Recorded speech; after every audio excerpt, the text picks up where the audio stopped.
The sheer stress fractures in the load-bearing timber of the front porch were visible from the sidewalk.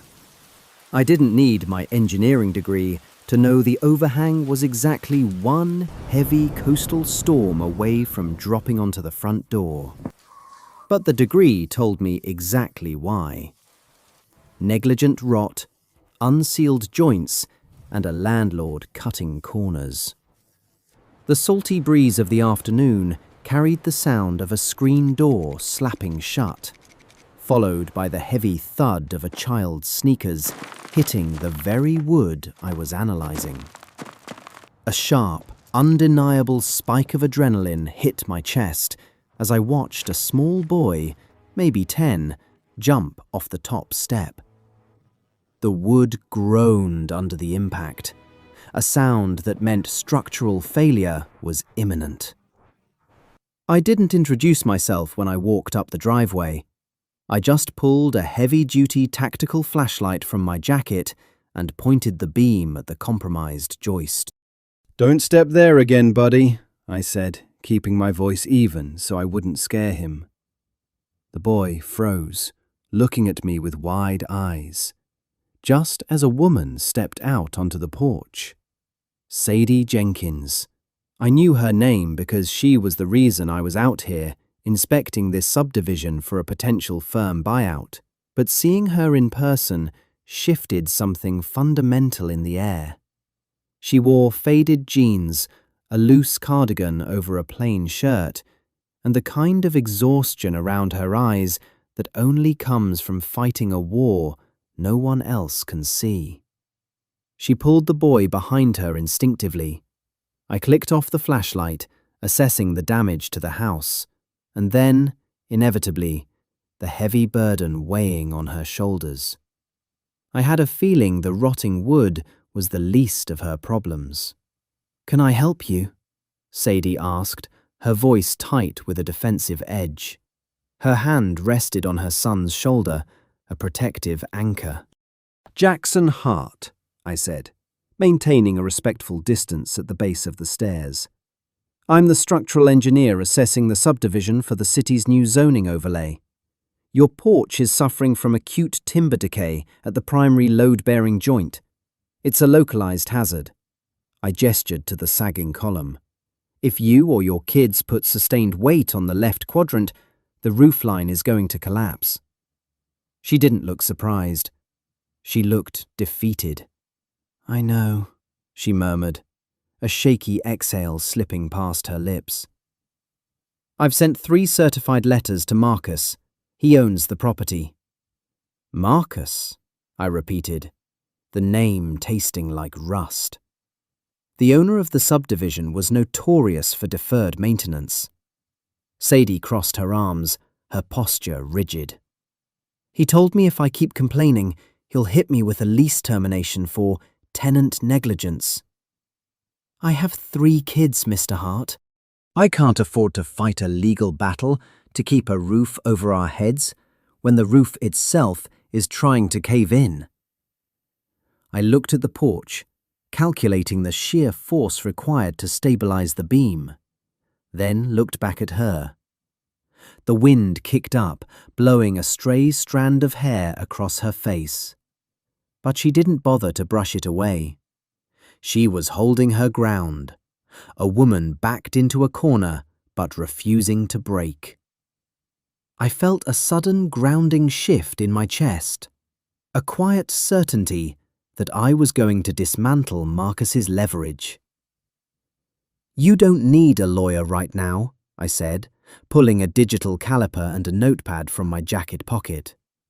"You need an inspection report with a municipal stamp. Let me document this." The sudden silence that fell between us wasn't empty. It felt like a temporary shelter from the storm. By Tuesday, the community zoning meeting was a packed, humid affair in the local elementary school gymnasium. I sat in the 3rd row, dressed in a tailored blue suit, my laptop open. Marcus, a man whose cheap cologne preceded him by 3 feet, was at the front, arguing against the city's mandatory maintenance audits. I watched Sadie walk in late, her youngest daughter asleep on her shoulder. She looked exhausted, her focus entirely on surviving the hour. Marcus spotted her and immediately leaned into the microphone. "And we have tenants like Ms. Jenkins here, who fail to maintain basic upkeep and then demand luxury renovations," he sneered, loud enough for the room to hear. I didn't wait for her to defend herself. I stood up, closing my laptop with a definitive snap that echoed in the gym.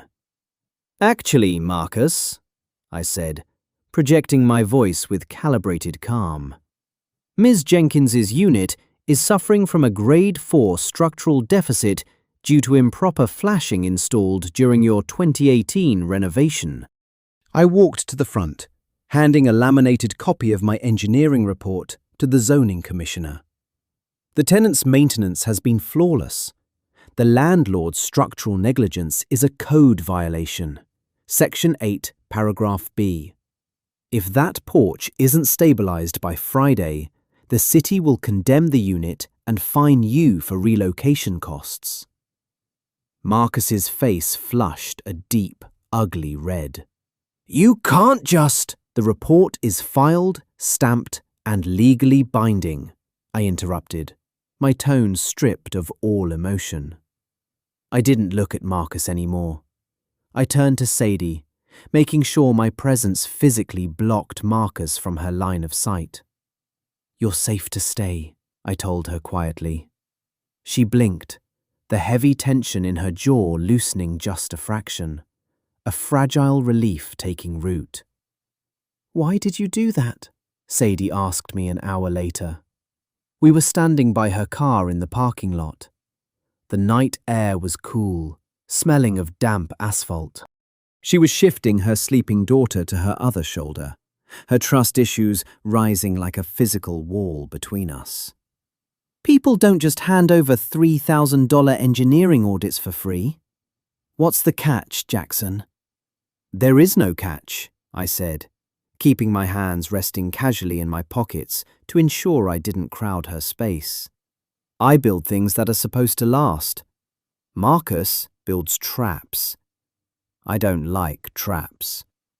Sadie looked away, her gaze fixing on the streetlights. "I'm 36, I'm a widow, and I have 3 kids who rely entirely on me. I can't afford to owe anyone a favor. I can't afford to make a mistake." "You don't owe me anything," I replied, my voice steady, grounding the anxiety radiating from her. I pulled a pen from my pocket and grabbed a clean piece of paper from my notebook.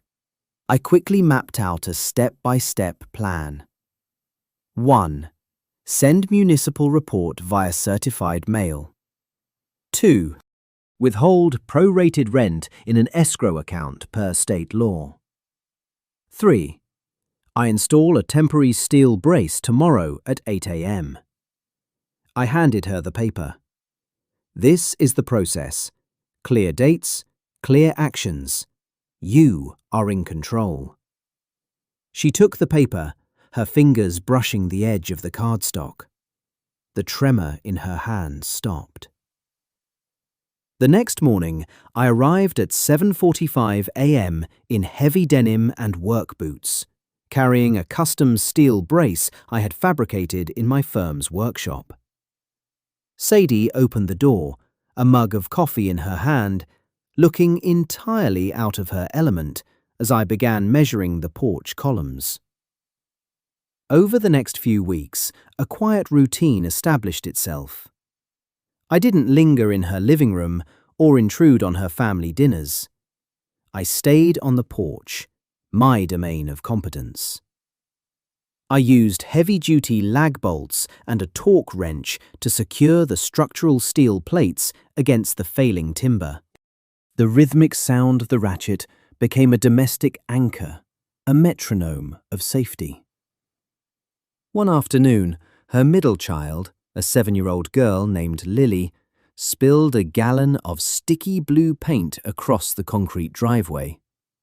Sadie rushed out, a towel in hand, looking ready to cry from the sheer exhaustion of managing the chaos. "I've got it," I said, stepping off the porch. I took the towel from her hand, my fingers avoiding hers to maintain the boundary she needed. I spent 45 minutes on my knees with a wire brush and mineral spirits, scrubbing the concrete until my knuckles bled, taking the unpleasant task entirely off her plate so she could go inside and breathe. When I finally stood up, wiping my hands on a rag, Sadie was standing in the doorway. She wasn't looking at the clean driveway. She was looking at me. The silence between us stretched, thick and heavy with unspoken realizations.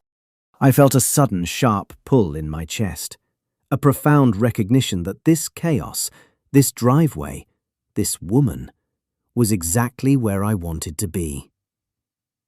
I forced my hands into my pockets. I wouldn't push. I would just be here.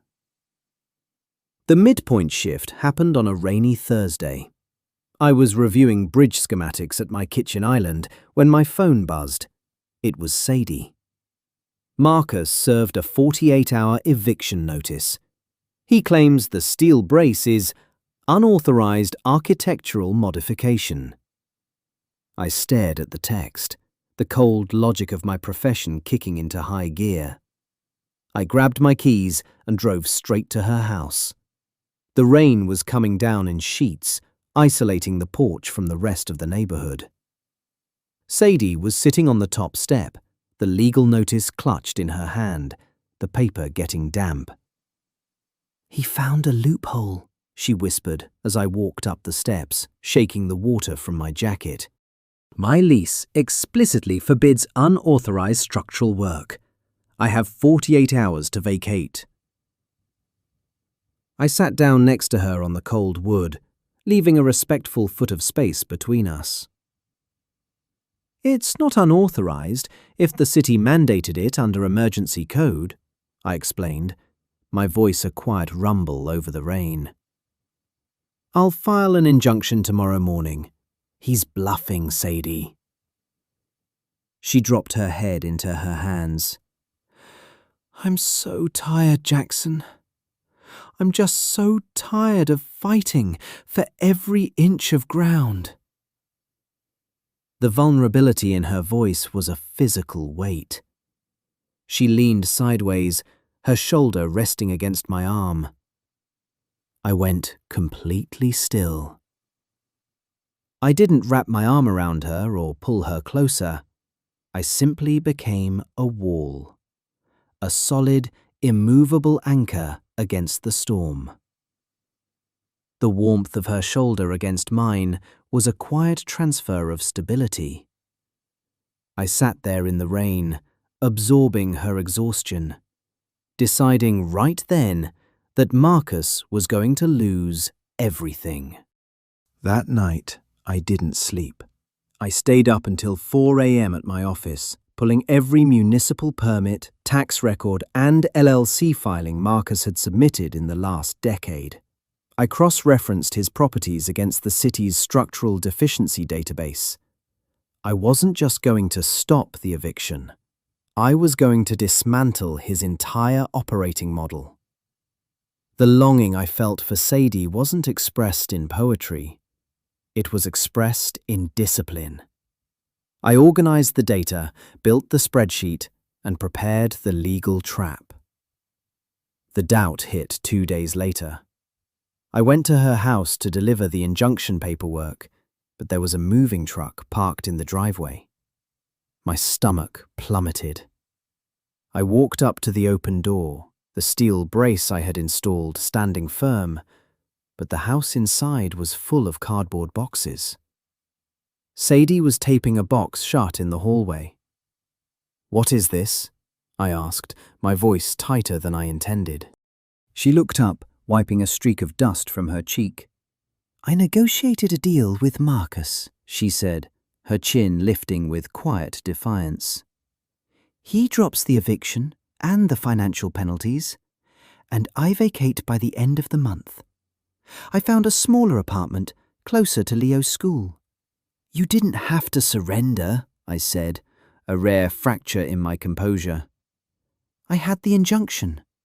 I built a case that would have stripped his rental license." "I know you did," she said softly, stepping closer. "But Jackson, I don't want to live in a house owned by a man who hates me. I don't want to rely on you to constantly play my bodyguard. I had to make my own choice. I had to secure my own terms." I looked at her, realizing the depth of her strength. She wasn't a damsel. She had negotiated her own exit, legally and cleanly, without relying on me to speak for her. I felt a surge of absolute respect. "Okay," I said, nodding slowly. "You made the right call." The climax arrived on a bright Tuesday morning. Sadie was standing by the moving truck, holding a clipboard, signing the final walkthrough papers with the property manager. Marcus had refused to show up, sending a proxy instead. I stood across the street, watching her handle the logistics with absolute grace. She handed the clipboard back, her posture straight. She was leaving on her own terms. As the moving truck started its engine, Sadie turned and looked across the street. She didn't get into her car. Instead, she walked across the asphalt, stopping 3 feet in front of me. "The new apartment needs shelves," she said, her voice steady but her eyes searching mine. "And the landlord there actually allows authorized modifications, if the engineer is qualified." "I'm highly qualified," I said, the tension in my chest releasing into a profound, grounding relief. I pulled a pen from my pocket and stepped closer. "Do you have the lease?" She pulled the folded document from her bag. I didn't just look at it. I turned to the back page, uncapped my pen, and signed my name on the line marked Emergency Contact / Co-signer, right in front of the property manager watching from across the street. I was committing to the practical reality of her life. Sadie looked at my signature, a soft, genuine smile breaking across her face, the first one I had seen that carried no shadows.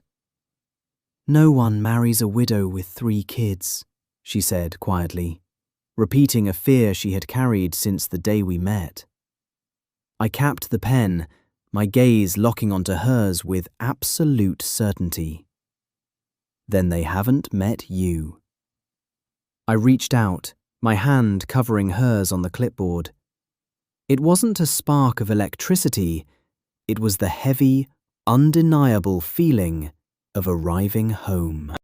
I leaned in, and the kiss we shared was a seal on a promise, a quiet finality that blocked out the noise of the street. The wandering was over. Closing thoughts. I learned that true integrity isn't about rescuing someone from their life. It's about building a stable foundation so they can stand tall in their own choices. Real love doesn't require you to shrink or surrender your independence. It looks like consistency, practical support, and showing up when the structural weight of the world gets too heavy. Please like and subscribe so we can share more stories like this. The end.